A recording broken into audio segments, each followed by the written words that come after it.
Finding $25,000 winning products live for Amazon FBA. And I want to make this video as jam-packed as possible, going through all the tactics and processes that I've been using over the course of the last 4.5 years to find long-term sustainable products. Because that's essentially what this business is. How long can you find replenishable products? Okay. So before we do that, I want to highlight 2 products that I haven't sold in a little bit.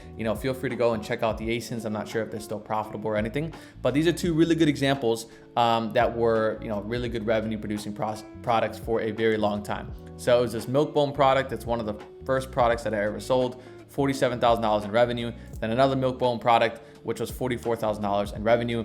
And this cost of goods was the most recent cost of goods because it became unprofitable. So I started selling it for a mini loss or break even. But the profit margins on these were really, really good. They were from a really big supplier. So it is definitely more than possible. And a lot of the $25,000 products that I have right now are currently in my catalog, so I can't show those. All right, so we're gonna dive through it step by step. Again, this is gonna be jam-packed with information as well as some visuals as we go through it. So first things first, this will not be the usual way. Essentially how you look it up online or watch other YouTube videos.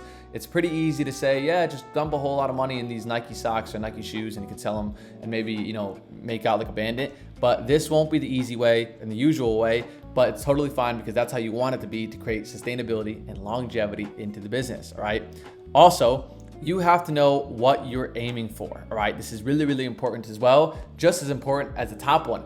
If you don't know how to identify these top basically winning products, it doesn't matter if you watch the entire video. If you go ahead and don't source after this and don't apply some of the other metrics that I have in all of these YouTube videos, then you're gonna just be shooting with a blindfold on, all right? And third, triple down on this. I tell this to literally almost everybody. The opportunity with these long-term products is huge. Even if you have to bite the bullet a little bit in the early days and it feels like it's more frustrating than not, please, please, please triple down on this because you could be finding 25K, 50K, 100K products that have a lot of longevity just by finding 4 or 5 of them. So please triple down on this because once you have a team, once you have more resources into this side of things, it makes it way, way easier to actually build out, okay? So let's flow into the first topic, which is the product sourcing realities. All right, so we really have to paint the picture on all of this from top to bottom to understand kind of what we're approaching at here, all right? So number one, it is the most important valuable part of Amazon FBA. There's no way you can possibly get around that. Product sourcing is the most important thing. I don't care if you're gonna hire a VA. I don't care if you have all the money in the world in the business. I don't care if you have all these ungated listings. You have to know how to product source. The rest of this video does not matter. It matters even more so, but it does not matter if you do not know how to product source. So that is the number one reality that you have to kind of sink in if you're committed to actually building this the right way, right? Number 2, it is also the hardest part of the business. Don't worry.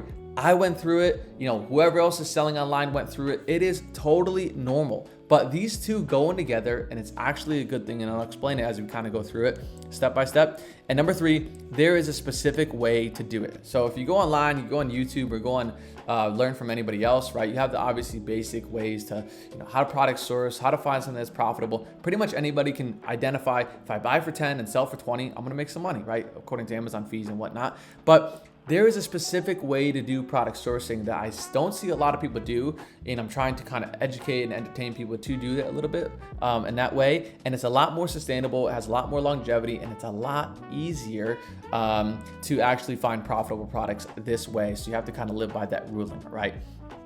Now, I want to dive into 3 quick things, and what I'm going to do is basically talking about suppliers, Amazon listings, and type of products, right? Because this is kind of the baseline level that you need to know, right? You need to know this no matter what when it comes to these type of listings, right? So first thing I'm pulling up here is a Keepa chart. If you don't know what Keepa is, it is a sole software. They just actually increased their price, unfortunate, to like $30 a month. That is required for Amazon.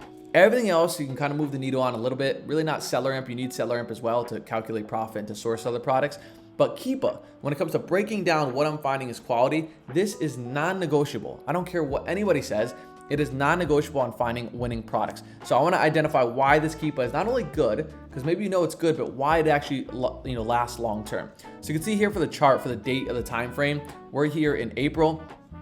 And it goes all the way back to 2023 on the screenshot that I pulled. And this top chart, this pink line that looks like it's sporadic, dots and lines, is the buy box, which is the price the product is selling at. even without you knowing the price, which I believe was a little bit higher ticket in the $30 range or $40 range, mid-ticket, I guess I could say, even without you knowing the price, you could look at this and say, this is consistent. Yeah, it goes up and down a little bit, but this is exactly what you want to see. You want to see trends that go up and down and have a little bit of a base under them, but never go below a certain number, which you can see is like $25 or $27 in that range. This is as consistent as it will ever get when it comes to buying a product. Now, of course, there's one, really, really straight line going between 31 and 32. Is that perfect? Yeah, but that's dictionary perfect, right? We're not really going to see that many times. But what I see just immediately when it comes to evaluating products nowadays, since my entire process is finding 25K winning products or 50K winning products, is longevity and sustainability. I'm looking at something for the past 3 years has been profitable at the same basis, as long as you're buying at a good price, that has not changed, all right? Now we'll talk about the seller count in a little bit, but this tells me I can comfortably forecast and look ahead to the future knowing that, okay, I have sustainability, I have longevity with this product because all the information I can go off of is the past. The history always repeats itself for the most part, so I feel extremely confident. Of course, buying the product is your last way to check it and making sure it stays sustainable for a long time. But you could sit here and say, oh, it dipped a little bit at this one time. Maybe it might do it again. I'm never gonna buy the product. That could result you in thousands of dollars, okay? So that's the first chart, as you maybe or probably know, or at least now know. Now, when it comes to the volume, right? We would want a product that has volume that's really, really consistent across the board. 300, 400, 500 sales per month and just kind of bounces in between that. But this one bounces down and up a little bit, and it's not the worst thing. A lot of people get a lot of worried sometimes when it goes from 50 to 500, which of course, the ideal product stays at 500, stays at 700, stays at 800, but it shows me that it consistently bounces back up. Now, I don't know exactly the number of volume on this product, but it was like 500 down to 100 or something, which is kind of a big range. But you can see here, over the course of 3 years, it was consistent. Even when it went down to 100, then up to 500, then up to 600, down back to 400, it's still consistent. I will take that type of product any day of the week rather than something goes from 500 to 50, or rather than that, more so, I would take this over bouncing between 50 and 150, right? Because listen, at the end of the day, if it sells at 600 times a month, that's great. If it sells at 400 times a month, that's great. We're competing in a different playing field, a higher playing field, rather than a listing that goes from 0 sales per month to 100 sales per month. What are we really bouncing in between there? So this kind of longevity shows me, okay, it has opportunities to bounce down, bounces up, bounces down. This is a good sign. Is it picture perfect? Is it dictionary? No, but it's a good sign, all right? Now, the third chart. This is a big one. This is the seller count. This almost all the time writes the story in longevity with listings to actually find those 25K a month or 25K in total sales listings, right? Because if we have kind of a flat line with 5 sellers and then you're buying it right around here, right where in the line starting to chime up, what's the odds that it lasts 6 months or 9 months, even 3 months? Probably 0, because the sellers are just starting to find out about that. A lot of that story gets told when it comes to you finding the supplier. If you source from Target or Walmart, you know where this product's gonna go. The volume, the seller count's gonna go up and the price is gonna go down. It happens every time. I've seen it almost thousands of times at this point, not just with my account or my listings, but listings of people who also have been building this business. And now you also might be saying, well, this chart isn't a straight line. There's not 10 sellers for the past 3 years or 5 sellers for the past 3 years. That's extremely, inconsistent. I actually don't want to see that. What I actually like seeing a lot better, and what you should like seeing, is this going up and going down, going up, going down, because it shows people are coming in stock, people are selling out, people are coming in stock, people are selling out. Maybe there's some sellers who've been here for the past 3 years. I doubt it. It's not too frequent unless they're mid-sized sellers. But if it is, even better, right? There's good opportunity to show that they have longevity with the product. Because if you find a good supplier, you find a good price, and that price is just bouncing. If you're buying for $14 or $16 and that volume's bouncing, that pricing's bouncing, those sellers are bouncing, this isn't tanking. This is stable. I'm gonna buy this once a month, enough stock for 45 days, and do it over and over again. So I like highlighting this little keeper chart here to really identify something that's gonna last for those 20 years, or not 20 years, 20 months, 24 months, or 36 months, okay? Now, the second thing I want to highlight is a product that you've probably never seen before, because I never seen before, unless you are in the solar industry. But this is a product that's not only, a really niche, cool product, it's high ticket. I believe it sells for like $130 on Amazon. Typically, when it comes to buying and selling leads, if you're just getting into the business, you might be saying, well, what's trending? What can I find in a retail store? What can I go and pick up? Oh, Nike socks, Nike shoes, Adidas, or popular CeraVe beauty product. No. How about this solar battery controller, solar charge controller, right? You never even thought about this, but these products scream longevity. Every single listing that I've ever had that's lasted 14 to 16 months plus has been something that's been extremely, extremely uncommon in the industrial category, healthcare category, tools category. Nothing that's been really easy. I've never found a longevity product from Walgreens. It's impossible, right? Because everybody's sourcing there. There's more resources there. Now there's AI. So it's really, really hard. Again, you could find something that's available for 3 months or 6 months or 4 months. But when it comes to 2 years, 16 months, getting to 25K in sales with one listing, how is really going to be doing that from Walmart even possible? Okay. These niche products will take you to the promised land, right? Outside of even having a perfect keeper chart and identifying it, it's a further check and balance. It's a further confirmation that I'm gonna win if I approach a product like this Victron Energy or like this product here. It's really, really important to kind of nail by, all right? Now, the third thing I wanna highlight is a supplier. So if you've seen one of these videos before, you're gonna notice that I absolutely preach so many times how important it can be to reach out to smaller to mid-sized retailers.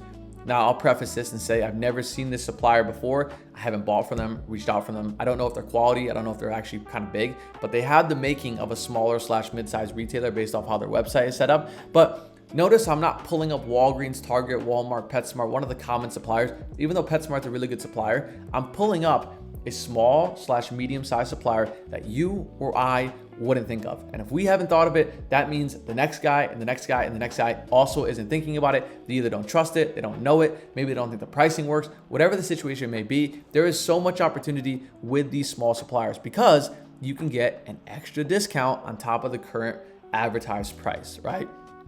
I'm not saying all smaller or mid-sized retailers do this, but if this is selling for $50 right here, I could potentially reach out and get a discount down to 44 or 42. And that's all it could take to take this thing profitable. Also, this isn't the same exact product, I don't think it is, but it's just for the example that they carry this type of brand and product, okay? Because smaller retailer, middle-sized retailer, and they carry niche products, that is a big, big win across the board, okay? Now, if you really put these three in tandem, they all work together. We have a smaller, mid-sized retailer, we have a really niche product, and we have a keeper chart that looks like this.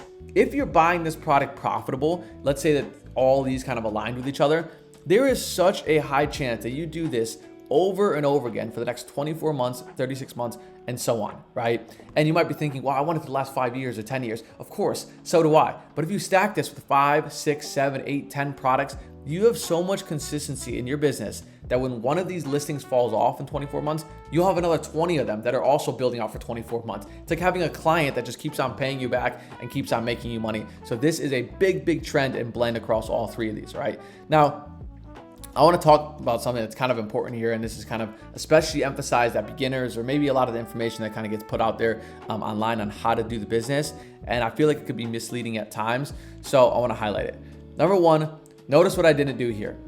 Big brands that you know well. You didn't see a Nike, you didn't see an Adidas, you didn't see a common beauty product because it's really hard to build out longevity in those unless you're working directly with the authorized distributor or the brand directly. And unless you have hundreds of thousands of dollars to pour into one single ASIN product, that's not happening, all right? And you might be saying, well, there's a way that I can get in contact with CeraVe and there's a way I can get in contact with Milkbone. You can try, but I've done it as well before too. And it's just not really worth it when it comes to all the outreach. And then again, even if I got to the account opening process, where am I gonna come up with $250,000 to put into inventory into these products? So it's really, really hard to do it that way. And again, a lot of these big retailers like Target, Walmart, they all carry these products, but they're not carrying these products. They're not becoming longevity. They're becoming, one-time purchases, two-time purchases, which is great and all, but they're not 25K winning products, okay? Number two, easy to find suppliers for a profitable buy cost. I didn't pull up a Walgreens or Target, something you know really, really well to buy from. I pulled up, let's look at the name of this supplier, West Marine. If you've heard of West Marine, you can call me out in the comments and say, I've heard of them, I buy them all the time. I love they're right down the street from me. I'm sure they are pretty good, but it's just something you don't really hear. It's not when like someone brings that up, I know West Marine, right? So, and I didn't pull that up because it's really, really important, okay? Number three, going into the next one. a keeper chart with no longevity, right? So this is obviously an obvious one, but I'm not pulling up a keeper chart that had a skyrocketing seller count or a skyrocketing volume count, because that also plays a factor in listings getting taken. A lot of sellers won't jump on a 50 sales per month or 200 sales per month listing, but if they see something at 800 sales per month or 700 sales per month and it's kind of building up into there, you'll see the seller count also typically go with it, because there's more sellers, there's more suppliers to buy from, they have more intrigued, more inclined to go and buy it. So again, I'm not going to pull up a keeper chart that shows a skyrocketing seller count or volume count, right? And lastly, a common niche. I don't know really the niche of this, electrical tools, right? Electrical tools, home improvement, something a little bit all in between, but this isn't your common niche. It's not beauty. It's not something that's going to obviously be really hard to get through. It's not grocery. A lot of people try to get ungated in grocery. It's not that. It's nothing super, super popular. It's super niche. And again, you could be saying, well, what if I'm ungating? What if I'm gated in this? There is so many listings in this niche category that you could possibly imagine reverse sourcing this, doubling down your timing on this, that you will soon be ungated in some of these niche products a lot easier than trying to be ungated in the big brands. That's nearly impossible nowadays. So there it goes when it comes to finding $25,000 winning products. Again, I have it all time, 25,000. They could be 25K a month if they're that good, or 25K a month brands. But there it is. The method to the madness is not that complicated, and I want to make more videos on this to kind of get you guys more information on it. But the examples are here. The proof is in the pudding, and there's more opportunities than ever right now because there's more listings than ever when it comes to the marketplace. So there we go. Another video in the books, and I will see you guys in the next one.